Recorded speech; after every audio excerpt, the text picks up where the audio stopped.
Let's take a closer look at the Spanish Grand Prix 2025 and what we learned from it. The 9th race of the season was expected to be a big milestone, with new front-wing flexibility limits being introduced. As we discussed in my video before the race, the changes had almost no effect to the ranking on track. And that's no surprise, since the behavior of wings on track is very different from the static load tests of the FIA. So teams can fine-tune their wings to pass the FIA tests, and wings are still flexing quite a lot on track. A comparison between old and new front wings was not allowed in Barcelona, so McLaren, Mercedes and Alpine already brought their new stiffer wings to Imola and compared them there.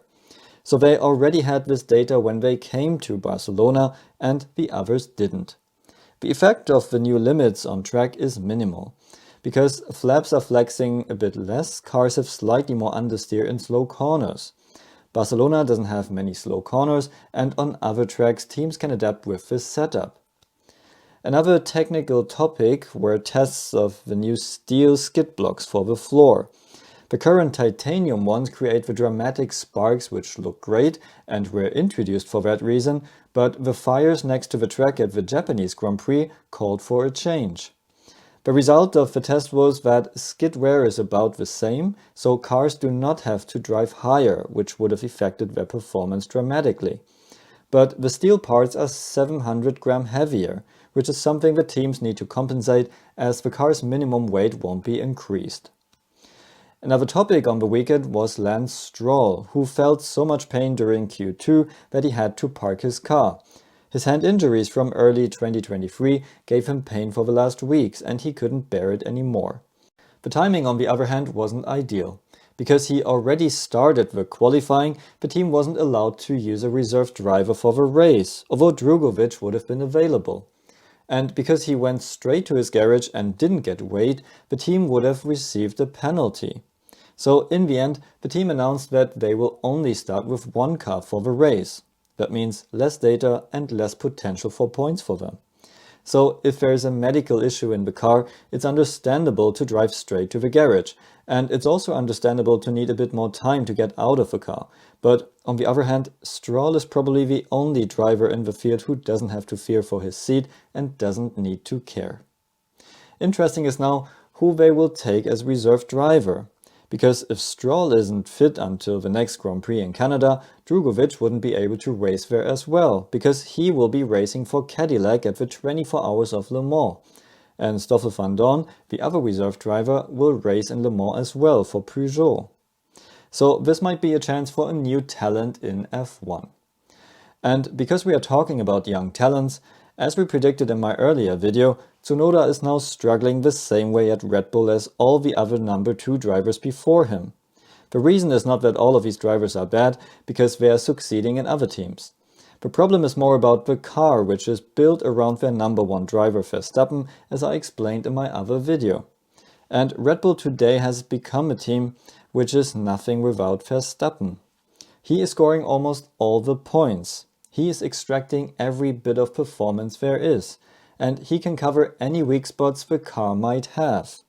And because of that, the team and the car are built around him. So if he should leave, Red Bull would drop pretty quickly in the grid order, and let's hope they don't burn Hadjar next. On the other hand, capable Red Bull people are leaving, like Rob Marshall, who can now push McLaren to new heights, or Jonathan Wheatley, who could become team boss at Sauber, which will be the Audi works team next year, a position he couldn't get at Red Bull. And since he left as sporting director, we could see a number of bad pit stops and mistakes at Red Bull we haven't seen in a long time. Sauber, on the other hand, is suddenly pretty sharp in terms of strategy, and is capitalizing on whatever they can get, like we could see with Hülkenberg's 5th place at the Spanish Grand Prix. They also have a good driver pairing with the experienced and underrated Hülkenberg and the young talent Bortoleto. They're installing their new development center in Bicester in the UK, and their big update this weekend seemed to have improved drivability of the car. The Spanish Grand Prix was pretty much a tire war. People like Hülkenberg and Leclerc, who more or less voluntarily saved tires on Saturday to have more for Sunday, gained places. They accepted worse starting positions, but Barcelona is a track where you can overtake very well, and race pace is more important than starting position. Other drivers, like Verstappen, were running out of tires at the end of the race, and he was on hards at the safety car restart. I think we all see what happened. A 4-times champion who first slowed down to let Russell by and then accelerated and drove into him.